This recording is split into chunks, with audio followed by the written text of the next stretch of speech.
இந்த சூழ்நிலையிலே எனக்காக தேவன் என்ன வேலை செய்து கொண்டிருக்கிறார், தேவன் எங்கே இருக்கிறார், என்ன செய்து கொண்டிருக்கிறார் என்று பார்ப்பதுதான் தேவனுடைய பார்வை.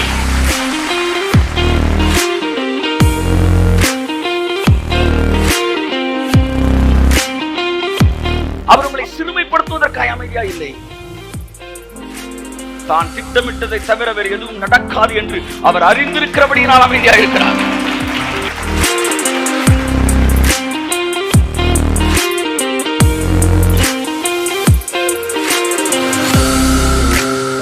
அவர் அமைதியா இருக்கிறார்னா அவர் தைரியமா இருக்கிறார்னு அர்த்தம். உன் தலையிலிருந்து ஒரு தலைமுடியும் கீழே விழாதுன்னு அர்த்தம்.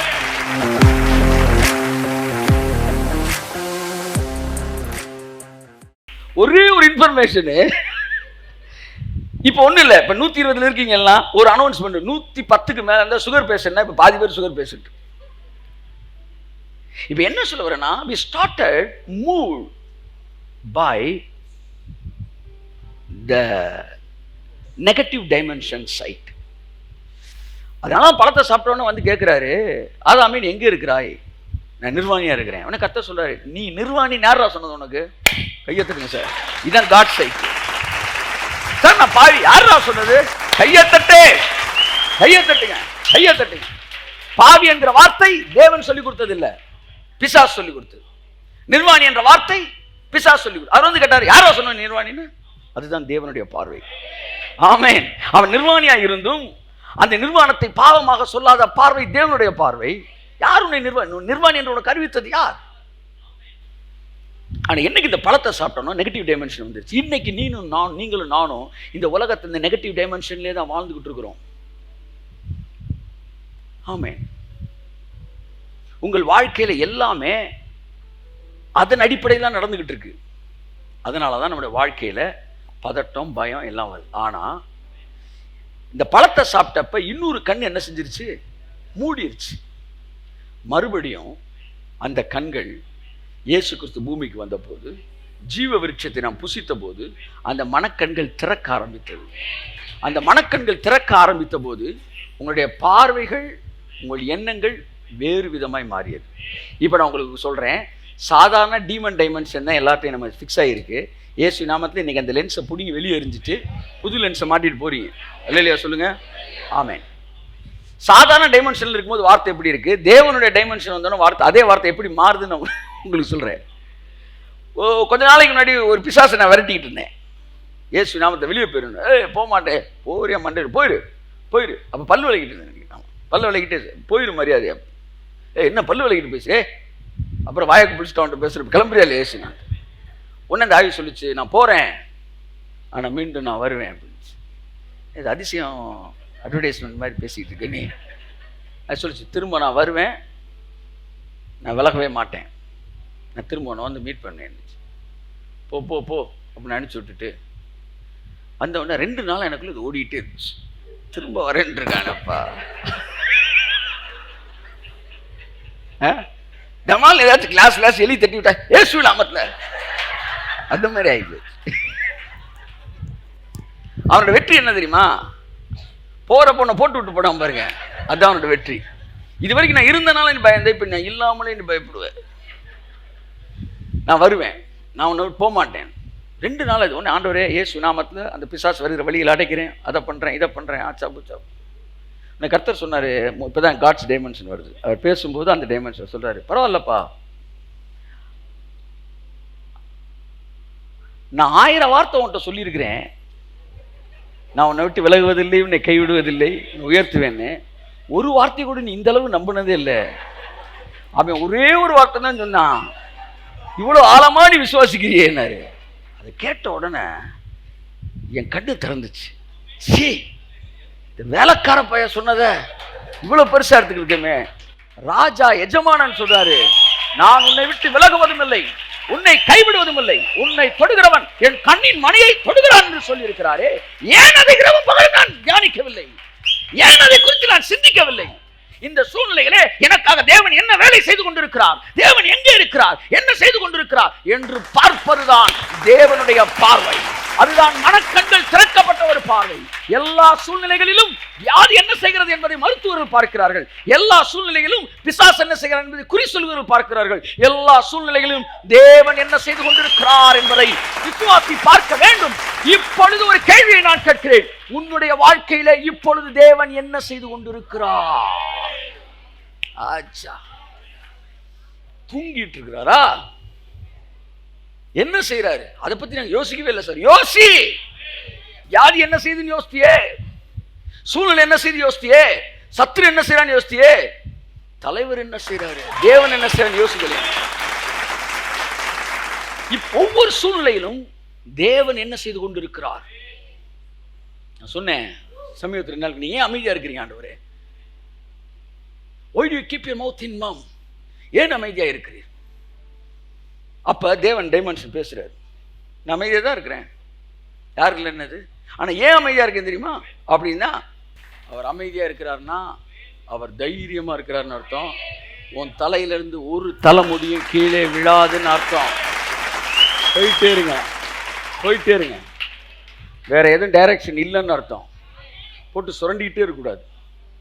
கார் டிரைவர் ஓட்டும்போது நீங்கள் வழி சொல்லிக்கிட்டே வரணும். ரைட்டில் போங்க, லெஃப்ட்டில் போ. ஊருக்குள்ளே போகும்போது எப்படி சார் போக நம்ம கேட்பான், நம்ம பேச்சு வாக்கில் மறந்துடும். Right sir, right. நீங்கள் நம்ம ஓட்டுற மாதிரி நினச்சிக்கிட்டு நம்ம ரோடு வந்தால் ஆட்டோமேட்டிக்காக வண்டி விளையாது, சொன்னாதான் வளர்ப்பார். ஆனால் மெயின் ரோட்டில் போனீங்க 4 ways-ல, அது ஒரு 100 கிலோமீட்டர் ஒரே ரோடு போயிட்டுருக்கு. அப்போ டிரைவர் வந்து எப்படி சார் போகணும், எப்படி சார் போகணும், எப்படி போகணுமா, தலையில் போடா, அதான் ஒரே ரோடு தானே இருக்குது, போயிட்டே இருக்க வேண்டியான. அந்த 100 கிலோமீட்டர் சொல்லிக்கிட்டே இருக்கணுமா? நேராப்போ நேராப்போ ஓரம்போ அப்படி சொல்லணுமா? தேவையில்லை. அப்போ இப்படியே போயிட்டே இருக்குன்னா என்ன அர்த்தம்? சரியாத்தான் போயிட்டு இருக்குன்னு அர்த்தம். தேவன் அமைதியாக இருக்காருன்னா என்ன அர்த்தம்னா சரியாத்தான் வாழ்க்கையில் எல்லாம் நடக்கும். பயப்படாத, நான் உன் கூட இருக்கிறேன், திகையாதே, கலங்காதே, நான் உன் தேவன், நான் உன்னை பலப்படுத்தி உனக்கு சகாயம் பண்ணுவேன். நான் என்ன செய்கிறேன் என்று பார்ப்பதுதான் மனக்கண்களின் பார்வை. இதுக்கு தான் பவுல் ஜோமன்னா எங்களுக்கு பிரகாசமான மனக்கண்களை தந்துருள வேண்டும் என்று சொல்லி நாங்கள் வேண்டிக் கொள்கிறோம். ஆமென் சொல்லுங்க. என் அன்புக்குரியவர்களே, கிறிஸ்தவ வாழ்க்கை என்பது மனக்கண்கள் திறக்கப்பட்ட ஒரு வாழ்க்கை. ஆமென் சொல்லுவோம். எங்க இருந்து? எபேசியர் 17 வசனம் ஸ்டார்ட் ஆகுது. நம்முடைய கர்த்தராகிய இயேசு கிறிஸ்துவின் தேவனும் மகிமையின் பிதாவுமானவர் தம்மை நீங்கள் அறிந்து கொள்வதற்கான ஞானத்தையும் தெளிவையும் அளிக்கிற ஆவியை உங்களுக்கு தந்துள்ள வேண்டும் என்றும் தாம் நம்மை அழைத்ததினாலே ஞானத்தையும் தெளிவையும் அளிக்கின்ற ஆவி. எல்லாம் சொல்லுங்க. இந்த ஞானத்தையும் தெளிவையும் அளிக்கிற ஆவி உங்க மேல இறங்கிடுச்சு. the presence of God. எல்லாம் சொல்லுங்க. Hello hello. ஃபர்ஸ்ட் சொல்றேன், when the spiritual eyes will open. when will the spiritual eyes open? எப்பொழுது உங்கள் ஆவிக்குரிய கண்கள் திறக்கப்படும்? ஞானத்தையும், எல்லாம் சொல்லுங்க, தெளிவையும் அளிக்கின்ற ஆவி. எல்லாம் சொல்லுங்க, ஆவி. come on say the spirit of God. come on say spirit of God. whenever you come to prayer, நீங்க வந்தவொடனே கட கட கட கடன்னு ஒப்பிக்க ஆரம்பிக்கிறோம். 1 2 தொடங்கிடவே கூடாது. உட்கார்ந்த உடனே அந்த ஆவி அப்படியே இறங்கணும். You must be connected with the presence of the Lord. எத்தனை பேர் இங்க அமர்ந்திருக்கிறவர்கள் தேவ பிரசன்னத்தோடு இணைக்கப்பட்டு இருக்கிறீர்கள்? நான் சொல்லவா தேவனுடைய பிரசன்னத்தோடு நீங்கள் இணைக்கப்பட்ட மாத்திரத்திலே உங்கள் மனக்கண்கள் திறக்கப்பட ஆரம்பிக்கிறது. அப்பொழுது சூழ்நிலையிலே தேவன் என்ன செய்து கொண்டிருக்கிறார் என்பதை உங்கள் கண்கள் பார்க்க ஆரம்பிக்கிறது. நீங்க மாம்சத்துல பாடி, மாம்சத்திலே சிந்திச்சு, மாம்சத்திலே யோசிக்கிற வரைக்கும் உங்களுக்கு வியாதியும் வறுமையும் பிரச்சனையும் எதிரிகளும் மட்டுமே கண்கள் படுவார்கள். சில நேரம் சிலர் அனுப்புற SMS பார்த்தா எப்பவுமே எதிர்மறையானதாகவே இருக்கும். காரணம் என்னன்னா, இந்த உலகத்தை அவர் எதிர்மறையாவே பார்த்திருக்கிறார்கள். என்னை யாரும் என்கரேஜ் பண்ணல, என்னை யாரும் தூக்கி விடல, என்னை யாரும். ஏன் அதுல போயிட்டு இருக்கீங்க? Come to the right dimension. Right dimension. என் அன்புக்குரியவர்களே, நீங்கள் ஆவியானவரோடு இணைக்கப்பட்ட உடனே உங்க கண்ணு திறக்கப்பட்டுரும். நீங்க ஐசியூக்குள்ள ஒரு ஆள் பக்கத்தில் நின்றுட்டு இருப்பீங்க. நீங்க ஆவிக்குரிய கண்ணு திறக்காம நீங்க ஜெபம் பண்ணிக்கிட்டே இருப்பீங்க. ஜெபம் பண்ண பண்ண பண்ண பண்ண பண்ண அவர் இன்னும் இழுத்துக்கிட்டு போற மாதிரியும், கடைசியில அப்படியே ஒரு பக்கம் தலையை சாச்சு கீழே விழுந்துடுற மாதிரியும், கடைசியில் 4 பேர் தூக்கிட்டு போற மாதிரி இந்த படம் ஓடிக்கிட்டே இருக்கும். நீ என்ன செஞ்சுக்கிட்டே இருப்ப? ரிப ரப ரிப ரப ரிப ரபன்னு பழைய கிரைண்டர் சுத்துற மாதிரி ரிப ரிப ரிப ரிப. ஆனா இந்த பாருங்க, இந்த மனக்கண்கள் திறக்கப்படுகிற அனுபவம். இப்ப ஆவியானவரோட அந்த இடத்த நீங்க இணையணும். இணைஞ்ச உடனே நான் சொல்றேன், உங்கள் ஸ்பிரிச்சுவல் ஐஸ் ஓப்பன் ஆன உடனே உங்கள் கண்ணுக்கு அவர் நாளைக்கு காலையில் வீட்டில் உட்காந்து என்ன சாப்பிட்டுக்கிட்டு இருக்கிறாரு அப்படின்னு காட்டுவார் கர்த்தர். சாப்பாடு மெனு கூட மாறாது சார், அப்படியே காட்டுவார். அவர் எந்திரிச்சு உட்காந்து சாப்பிட்ற பார்த்துட்டீங்களே இனி விசுவாசம்னு ஒன்று உங்களுக்கு சொல்லவே வேணாம், தலைக்கு மேலே எந்திரிச்சு நிற்காது. இயேசுவின் நாமத்தில் ஒரு தடவி கொடுத்து வெளியே வந்துடுவீங்க, மேட்ரு சால்வ் ஆயிடும். கைதுங்க ராமே. பார்த்தேன் இயேசு நீர்க்கோவை உள்ள வியாதி ஒருவனை உள்ளவனை அழைத்து, அவனே கேட்கவே இல்லை, வாப்பான்னு கூப்பிட்டாரான். கூப்பிட்டு கைகளை வைத்தார். 18 வருஷம் கூனியாக இருந்த ஒரு அழைத்து கைகளை வைத்தார். ஒன்றும் சொல்ல தடவி தான் கொடுத்தாரு. தடவுனா எந்திரிச்சிட்டாங்க. ரிக்கா பாராலாம் கிடையாது, தடவி கொடு, தொட்ட ஒன்று. அப்போ என்ன டைமென்ஷனில் அவர் இருந்திருப்பார் பாருங்க. அப்போ அந்த டைமென்ஷன் வந்துருச்சுன்னா ஃபெய்த் தானாக வந்துடும். அதான் சொல்கிறேன், விசுவாசம் மனக்கண்கள் திறந்த உடனே உங்கள் கண் ஒரு காட்சியை பார்க்குது. பார்த்த உடனே மனசு அதை விசுவாசிக்க ஆரம்பிக்குது. என் ஒய்ஃப் கன்சீவ் ஆனப்போ, இதுக்கு முன்னாடி கன்சீவ் ஆனப்புற அது தொடர்ந்து அந்த கரு தங்க வேண்டும் என்று சொல்லி பல விதமான ஒரு நியூஸ் அதை சுற்றி இருக்குது. ஏஜ் இப்படி ஆயிடுச்சு, திடீர்னு மிஸ் ஆக வாய்ப்பு இருக்குது, இப்படி ஓடிட்டே இருக்குது. கிடக்குள்ள இந்த பதட்டம் இருந்துச்சு, ஜோம் பண்ணியிருக்கேன். திடீர்னு ஒரு நாள் விஷனை காமிச்சார். இப்போ யோவான் எப்படி இருக்கானா அப்பயே அப்படி காட்டுறாரு கண்ணில். அது ஊழியக்காரர் சொல்கிற தூக்கி அந்த இதை தூக்கி அப்படி கையில் போடான், பிடிச்சி கடான கபக்குன்னு பிடிச்சி அப்படி கர்த்தர் குழந்தைய தூக்கி போடுவார். நீ டம்முன்னு பிடிச்சிட்டு போயிட்டு நான் ஓடுன்னு சொல்ல போகிறாரு அப்படின்னு சொன்னேன். நான் கண்ணில் பார்த்தேன். நான் ஜஸ்ட் சா பார்த்த உடனே என் மனசுக்குள்ள இந்த அவிசுவாசம் போய் டக்குன்னு ஒரு ஸ்ட்ராங் ஃபெய்த் வந்துருச்சு. என்னென்னா, ஆவியின் கண்கள் திறந்த உடனே இன்னும் 5 மாதம் கழிச்சு என்ன நடக்க போகுதுன்றது முன்னாடியே காட்டிட்டார். நான் சொல்லவா, மருத்துவர்கள் சரி, மனிதர்கள் சரி, கெஸ் பண்ணுறவங்க இவங்க எல்லாம் ஒரு ஃபீல் பண்ணி ஒரு கெஸ் பண்ணி ஒன்று சொல்லுவாங்க. ஆனால் கண்ணு திறக்கப்பட்டால் 5 வருஷம் கழிச்சு எப்படி இருக்கும் உங்கள் லைஃப் இப்போ நீங்கள் பார்க்கலாம். இதை பார்த்த பிறகு உங்களுக்கு அவிசுவாசம் ஒன்று வரவே, ஞானத்தையும் தெளிவையும் அளிக்கின்ற ஆவி உங்களுக்கு வரும்போது எல்லாம் சொல்லுங்கள் பிரசன்ஸ் ஆஃப் காடு, எல்லாம் சொல்லுங்கள் தேவனுடைய பிரசன்னம், எல்லாம் சொல்லுங்கள் தேவனுடைய பிரசன்னம். இன்று முதல் ஜெபத்திற்கு நீங்கள் முக்கியத்துவம் கொடுக்குற நீங்கள் ஜெபம் பண்ணுங்க வேணான்னு சொல்ல, முதலாவது பிரசன்னத்திற்கு முக்கியத்துவம் கொடுங்கள். யாரை பார்த்து ஜெபிக்க போறீங்க அவர் வரட்டும், அவர் அந்த இடத்துல இறங்கட்டும், அவரோட இணைஞ்சு அவரோட கை ஓருங்க. அப்படியே அந்த அறைக்குள்ள தேவ பிரசன்னம் கடந்து வரட்டும். அண்ட் ரூமாக் அப்படி ஜெபித்த போது செத்து கிடந்த தன் பிள்ளை உயிரோடு எழுப்பினார். Presence of God is very important in your life. இந்த நாள் முதற்கொண்டு உங்களை சுற்றி தேவ பிரசன்னம் இருக்குது. அருமையான தேவ பிள்ளையே, வெறும் வார்த்தையினால் மூவ் பண்ணுகிற ஒரு அனுபவம் என்பது the first level experience. The second level experience is moving in presence, moved by the presence of the Lord. பிரசன்னம் எங்க திரும்ப God's presence அதுல இருக்கும்போது உங்களுக்கு எதிர்மறை எண்ணம் வராது. எழுதி கொடுக்கிறேன் வைத்துக் கொள்ளுங்கள். அந்த பிரசன்ஸ் உங்களை எப்பவுமே பாசிட்டிவ்ல வச்சிருக்கு. ஏன்னா அவருடைய சமூகம் உங்களுக்குள்ள இருக்கிறனால எல்லாவற்றை குறித்த நேர்மறையான பார்வை மட்டுமே உங்களுக்கு தேவன் கொடுப்பார். அதனால பவுல் சொல்றாரு, அந்த பிரகாசமான மனக்கண்கள், இந்த மனக்கண்கள் திறக்கப்படுது. திறந்தவுடனே அந்த கண்ணு பிரகாசம் அடையுமா. பிரகாசமான மனக்கண் உங்களுக்கு தந்துரல வேண்டும் என்று சொல்லி உங்களுக்காக நான் வேண்டிக் கொள்கிறேன். அடுத்த வசனம் வாசிங்க. எல்லா துரைத்தனத்துக்கும் அதிகாரத்துக்கும் பாருங்க, கண்ணு திறந்தோன்னு உங்க பார்வை எப்படி வரும் பாருங்க. எல்லா துரைத்தனத்துக்கும், எல்லா வியாதிக்கும், எல்லா அதிகாரத்திற்கும், வல்லமைக்கும், கர்த்தத்துவத்துக்கும் இம்மையில் மாத்திரமல்ல மறுமையில் பேர் பெற்றிருக்கிற எல்லா நாமத்துக்கும் மேலாய் அவர் உயர்ந்திருக்கத்தக்கதாக என்றைக்கு மனக்கண்கள் திறக்கப்படுகிறதோ அப்பொழுது எல்லா விதமான வல்லமைக்கு மேலாய் தேவன் சிங்காசனத்தில் அமர்ந்திருப்பதை உங்கள் கண்கள் பார்க்க ஆரம்பிக்கும். உங்கள் வாழ்க்கை பயப்படாது. உங்கள் மனக்கண் இந்த நாள் திறக்கப்படும். உங்கள் மனக்கண் திறக்கப்பட ஆரம்பிச்சிருச்சுன்னா எதிர்மறைக்கு நீங்க பயப்பட மாட்டீங்க. இங்க பாருங்க, பைபிள்ல நிறைய வார் நடந்திருக்கு. எல்லா வார் நடக்கும்போது ஜோம் பண்ணிக்கிட்டே எல்லாம் பண்ண மாட்டாங்க. மோசே எத்தனையோ வார் நடந்திருக்கு. ஆனா அமலேக்கியர்களோட வார் பண்ணும்போது மட்டும்தான் மோசே ஜோம் பண்ணான். மற்ற எல்லா வாரிலையும் நீங்க போய் போர் பண்ணுங்க பண்ண ஜோம் பண்ணுன்னு சொல்லலை. ஏன்னா அந்த அமலேக்கியர்களை பற்றி ஒரு பிக்சரை ஆவியான பல வருஷங்களுக்கு முன்பு எனக்கு கொடுத்தார். இந்த அமலேக்கியர்கள் என்பவங்க அவங்க ஃபுல்லா மந்திரவாத கூட்டங்கள் விச்சு. அப்ப இந்த அமலேக்கியர்கள் என்ன செய்வாங்கன்னா, ஒரு 40,000-50,000 பேர் போர் வீரர்கள் நிற்பாங்களாம். ஆனா அவங்க மந்திரத்துல நிற்கும் போது, எதிர்நாட்டுக்காரன் நிற்கும் போது இவங்க 40,000 பேரை தெரிய மாட்டாங்களாம், 40 லட்சமா தெரிவாங்களாம். அப்படி ஒரு கண்கட்டி வித்தை, ஒரு அசுத்தாவியலின் வல்லமை இந்த அமலேக்கிய இடத்தில் இருந்தது. அதனாலதான் எதிரே வர்றவன் இவன் ஒரு 1,00,000 பேரோட வருவான். இவன் வெறும் 40 தான். ஆனா 40 லட்சம் பேர் தெரிஞ்ச உடனே அவ்வளவு கூட்டத்தை பார்த்தவொடனே இவனுக்கு பாதி பேருக்கு என்ன ஆயிரும், உருகி ஓடிடும் ஈரல். இந்த முதல் பார்வையிலே அவனுக்குள்ளே பயத்தையும் கலக்கத்தையும் ஏற்படுத்த வேண்டும் என்பதுதான் அமலேக்கியனின் தந்திரம். அதனால தான் அவன் மந்திர ஆலோசனை, யுத்தத்துக்கு மந்திர ஆலோசனைன்னு ஒன்று இருக்கு. அந்த மந்திர ஆலோசனை அமலேக்கியன் வைத்திருந்தான். அதனால தான் யாருக்கும் எல்லாரும் விலகி வழிவிட்டப்ப அமலேக்கியன் மட்டும் யாரா இஸ்ரவேலு, ஐயா செங்கடலே பிளந்துருச்சியா, எல்லாம் வந்து எல்லா நாட்டுக்காரனும் தோத்துட்டாங்க. தோத்தா நாங்கள் யார் தெரியுமா, ஏகப்பட்ட மந்திரத்தை கையில் வச்சிருக்கோம், வர சொல்றான் நின்னாய். அவனுடைய பெருமை அகங்காரத்தை தேவன் பார்த்து சொன்னாரு, மற்ற நாட்டுக்காரன்லாம் அடிச்சுட்டு அங்கங்க சிதறி போனவன் விட்டுரு, ஆனா இவனை மட்டும் கடைசி ஆள் வரைக்கும் நசுக்கி எடுத்துடுறா, குழந்தைய கூட செவுத்துல மோதி அடிச்சு காலி பண்ணு, அதுல ஒரு வித்தும் இருக்கக்கூடாது, அமலேக்கின்கிற பெயர் வானத்தின் கீழே பூமியில எங்க இருக்கக்கூடாதுன்னாரு. கர்த்தர் நல்லவர், கையத்தட்டு.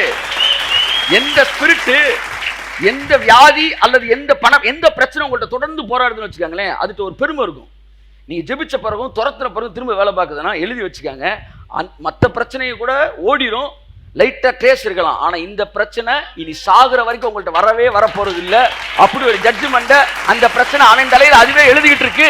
அதனாலதான் திமிர்ல 2 நிமிஷம் எக்ஸ்ட்ரா நின்றுட்டு இருக்க நீ, வாங்க போற இயேசு நாமத்துல. ஆமென். அமலேக்கியன் நின்றனாலதான் அவன் பேரே எல்லாம் அழிச்சாரு. நண்புக்குரியவர்களே, மோசே ஜெபிக்க ஆரம்பித்தான். அப்பதான் இவங்க கண்ணு திறக்குது. திறந்த பேர் 50 பேர் தான் வந்து நிக்கிறாங்க கல்லு. அமலேக்கிய வார் வந்து ஸ்பிரிச்சுவல் வார். மோசே கையை உயர்த்திய போது இவர்கள் கண்கள் திறக்கப்படுகிறது, அடிச்சு தாக்குறாங்க. கை இறங்கும் போது பாக்குறாங்க 50 திரும்ப 5000.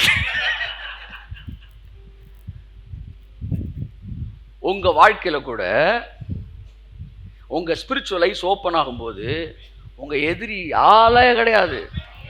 நான் சொல்லவா, அந்த கண்ணு திறந்துருச்சுன்னா உங்களுக்கு முன்னாடி கேன்சர்ன்ற ஒரு வியாதியாவே தெரியாது. சீரியஸா சொல்றேன், நான் எந்தூர்ல பேசல, நான் வந்து ஆவிலிருந்து பேசுறேன், அது ஒரு விஷயமாவே தெரியாது. இது வரைக்கும் உலகம் தோற்றத்துல இருந்து குணமாகாத வியாதினால சொல்லுங்க, அதுக்கு கூட நீங்க பயப்பட மாட்டே.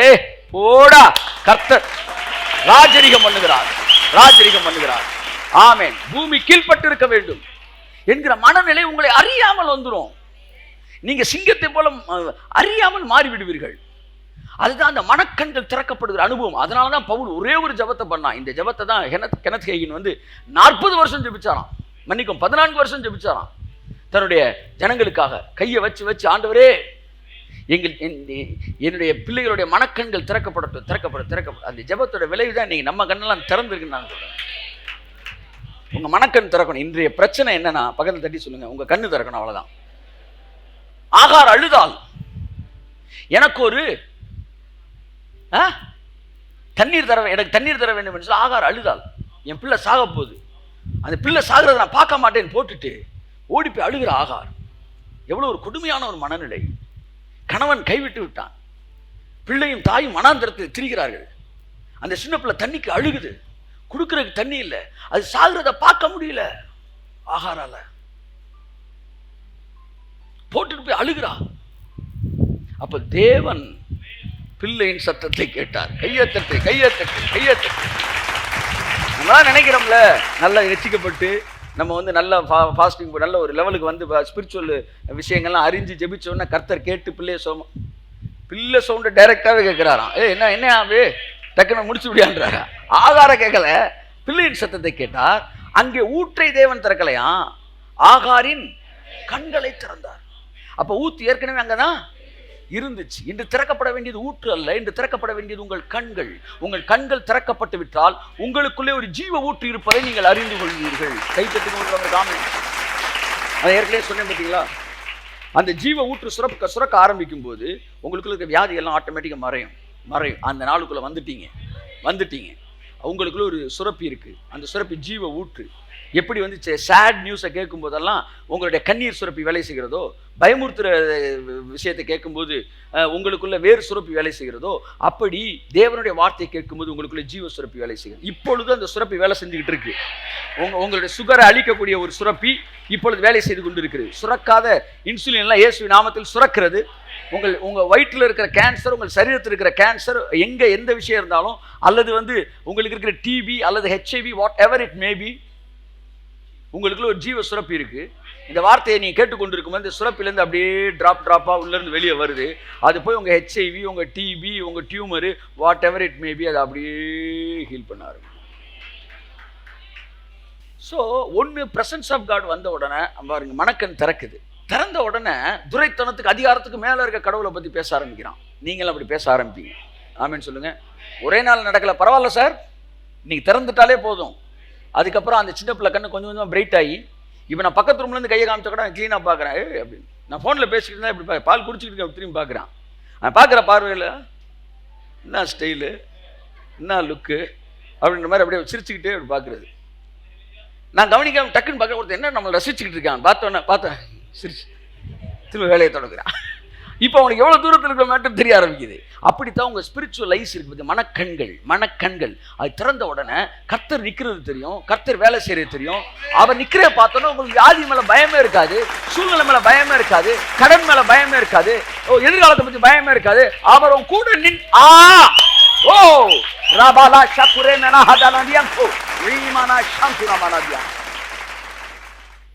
ஆமே. அதான் ஒரு பிசாசு துரத்தும் போது அசுத்தாவி ஊழியக்காரன் சொல்லிச்சான், ஏய் உன்னை கொல்லாம விட மாட்டான்டா அப்படின்னு. எப்பவுமே டயலாக் ரொம்ப தெளிவா பேசுறான். அவன் வசன மனோகர வசன பயங்கர வேலையில அவனை பயமுறுத்த வேண்டும் என்று பேசுறான். பேசுறது கொஞ்ச நேரம் இவர் என்ன செஞ்சுட்டாரா, என்னடா அப்படி பேசிட்டு இருக்கான், கொண்டு போடுவாங்க என்னன்னு சொல்லிட்டு அந்த அசுத்தாவி பிடிச்சாலும் நாக்க இவ்வளவு தூரத்துக்கு தொங்குதான். உன்னை கொல்லாம விட மாட்டேன். உடனே சொல்ல, என்னை தொட்டுப்பார், என்னை தொட்டு நீ இந்த இடத்த நன்றியான்னு பார்ப்போம், கர்த்தருடைய ஆவியான மேலே இருக்க என்னை தொடுறா சொன்ன உடனே தாவி சொல்லிச்சான், உன்னை தொடுறா இருந்தால் தான் உங்கள் அம்மா வயிற்றுல இருந்த போய் உன்னை தொட்டிருப்பேன். ஆனால் அன்னைக்கு என்னை தொட முடியாதபடி யார் உன் பக்கத்தில் நின்னாரோ அவர் தான் இன்னைக்கு உன் பக்கத்தில் நிற்கிறார். ஆமே, அவர் உன் பக்கத்திலே நிற்கிறார். உன் வலது பக்கத்தில் நிழலாக இருக்கிறாரா. நிழல் ஒன்று என்ன, எந்திரிச்சு வீட்டை பக்கம் போயிருங்க, அவ்வளோதான். ஆமாம், கிளம்பிடுங்க. அவர் இருக்கார் சார், இன்னையிலேருந்து உங்கள் மனக்கண் திறக்கப்படட்டும். அப்படியே அவரை ஜஸ்ட் சீக்கிங் ஹங்க் நேமேனா ஷிக்குரு. இந்த கண் எப்போ திறக்கப்படும்னா, பைபிள் சொல்லுது, யோனத்தான் அவங்க அப்பா சவுல் போர் செஞ்சு போயிட்டு இருக்கும்போது யோனத்தான் எல்லாம் போகிறான். சவுல் சொல்லிட்டான், 3 நாள் ஃபாஸ்டிங், எவனும் பச்சை தண்ணி கூட குடிக்கக்கூடாது, ஜெயிக்கிற வரைக்கும் ஃபாஸ்டிங். ஜெயிக்கிற அன்னைக்கு ஃபாஸ்டிங் போட்ட முதல் புத்திசாலி இது, போருக்கு ஃபாஸ்டிங் போட்ட முதல் புத்திசாலி சவுல் தான். உடனே எல்லாம் சாப்பிடாம இருந்து கத்தி இப்படி பிடிச்சிக்கிட்டு இருக்கிறாங்க. ஓ ரபாலா ஷான் பிடிச்சிக்கிட்டு இருக்கிறாங்க. எல்லாம் போங்கன்னு போது எவனும் அப்படியே தலை கிரு சுற்றுது. இப்போ இந்த யோனத்தான் மட்டும் என்ன செய்கிறான், திடீர்னு என்ன செய்கிறான், ஒரு தேன் கூட்டை பார்க்குறான். பார்த்த உடனே அந்த தேன் சூப்பராக இருக்கப்பா அப்படின்னு கேட்குறான். சொன்ன உடனே ஆமாம் சார் அப்படின்னு பக்கத்தில் ஒரு தின்னுக்கிட்டு இருக்கான். டக்குன்னு ஒரு அம்பை எடுத்து ஒரு வில், அது என்ன வில்ல அம்பு தானே, அதை டக்குன்னு குத்தி அந்த வீட்டிலேருந்து குத்தி அதை எடுத்து அப்படியே சாப்பிட்றான். பைபிள் சொல்லுது, அந்த தேனை புசித்த உடனே அவன் கண்கள் தெளிவடைய ஆரம்பித்தது. தெளிவடைஞ்ச உடனே சிங்கிள் மேடா போய் அடிச்சு தகர்த்துறான், கையை தட்டு அச்சா. அதுதான் தேனை புசிக்காதவன் 1000 பேர் சாதிக்காததை தேன் சாப்பிட்ட ஒருத்தையும் சாதிச்சிருவான். வேதம் சொல்லுகிறது, வார்த்தை தேனிலும் தேனிலும் மதுரம் உள்ளது. ஆமே, அவர் வார்த்தையை புசிக்கும் போது உங்க கண் திறக்குமா, மனக்கண்கள் திறக்கப்படுகிறது. திறந்த உடனே 10,000 பேர் வேணாம் சார் நடுங்கிட்டு இருக்கான், நீ ஒரே ஆளு மாப்பிள்ள பார்த்து இறங்கி அடிப்பீங்க. ஏன்னா அதுதான் தேன் புசித்தவனின் பார்வை. 2 பேர் போய் ஜெயிச்சுட்டு வந்துட்டாங்க. தேனை புசியுங்கள், உங்கள் கண்கள் திறக்கப்படும், மனக்கண்கள் திறக்கப்படும். தேவனோடு இருக்கிற உறவு, அந்த பிரசன்னம் இருக்கு பார்த்தீங்களா, அந்த பிரசன்ஸில் எப்போவுமே ஜெபம் பண்ண உடனே பிரசன்ஸில் கனெக்ட் ஆயிடணும். ரூமுக்குள்ளே போன உடனே சுவிட்சை போட்டுட்டு தான் நான் ஃபேனை போட்டுட்டு தான் உட்காருங்க. அந்த மாதிரி நுழைஞ்ச உடனே டக்குன்னு கனெக்ட் ஆகி அப்போ அடுத்த வேர்ல்டுக்குள்ளே என்ட்ரு ஆயிடணும். என்ட்ரு ஆன பிறகு தான் அன்பின் பரலோக பிதா, அதுக்கப்புறம் தான் வரணும். தொடக்கத்தில் சாத்தியம் இல்லாது இருக்கலாம், ஆனால் அது நீங்கள் தனி ஜெபத்தில் சாத்தியமாகும் போது பொது இடத்திலும், அது பொது இடத்துக்கு வரும்போது டக்குனு கனெக்ட் ஆக முடியாது. ஏன்னா முன்னாடி ஒரு 500 பேர் உட்காந்துருக்காங்க போது உங்கள் மைண்ட் இங்கேயே தான் போகும். அதனால என்ன செய்யுது, வாய் மாம்சத்தில் ஜெபிக்க ஆரம்பிக்கும். ஆனால் அதில் நீங்கள் ஜெயிச்சிட்டீங்கன்னு வச்சு ஒன்றுமே இல்லை, அப்படியே கனெக்ட் ஆகி இவங்களை மறந்துட்டு அப்படியே கனெக்ட் ஆகிட்டீங்கன்னா டக்குன்னு யார் அந்த மல்லிகான்றுவீங்க, யார் அந்த Maithili, God will use you Maithili. அப்படி அந்த சுவிட்ச் ஓவர் ஆகுறீங்க பாருங்க, அப்போ கண்ணு திறந்துடும். திறந்துட்டா சக்கு சக்கு சக்கு சக்கு சக்கு சக்குன்னு குத்திடுவீங்க. என் அன்புக்குரியவர்களே, இந்த நாளிலே தேவன் உங்களை அந்த ஆசீர்வாதத்தை கொடுக்க விரும்புகிறார். ஆவியானவர் சொன்னார், வந்திருக்க என் பிள்ளைகளுடைய மனக்கண்களை நான் திறக்கப் போகிறேன், திறந்திருக்கிற மனக்கண்களை நான் பிரகாசம் அடைய வைக்கப் போகிறேன். The more you hear the voice of God, the more your spiritual eyes will be brightened. ஆமென் சொல்லுவோம். ஆதாம் பழத்தை புசித்த போது ஒரு எதிர்மறையான டைமென்ஷன் வந்துருச்சு. நம்ம எல்லாருக்கும் அந்த டைமென்ஷன் இருக்கு. அந்த டைமென்ஷன்லேருந்து விடுதலை பெற்று ரட்சிக்கப்பட்ட நாம் காட்ஸ் டைமென்ஷனுக்குள்ள வரும்போது எல்லாமே சந்தோஷமா இருக்கும். ஆமென். நித்திய மகிழ்ச்சி அவன் தலைமையில் இருக்கும், சஞ்சலம் தவிப்பும் ஓடிப்போம், எல்லாவற்றுக்குமான கரையத்தை அவர் செலுத்தியிருக்கிறாரு. ஆக என் வாழ்க்கை எல்லாம் நல்லா தான் நடந்து ஆக வேண்டும். ஏனென்றால் நான் கிரயம் கொடுத்திருக்கிறேன். ஆகவே எனக்கு எல்லாம் சரியாக நடக்கும். ஆமென் சொல்லுங்க. ஹல்லேலூயா. ஸோ தைரியமாய் கடன் செல்லுங்கள். கர்த்தர் உங்களை மனக்கண்கள் திறக்கப்பட்ட கிறிஸ்தவனாய் வைத்திருப்பாராக.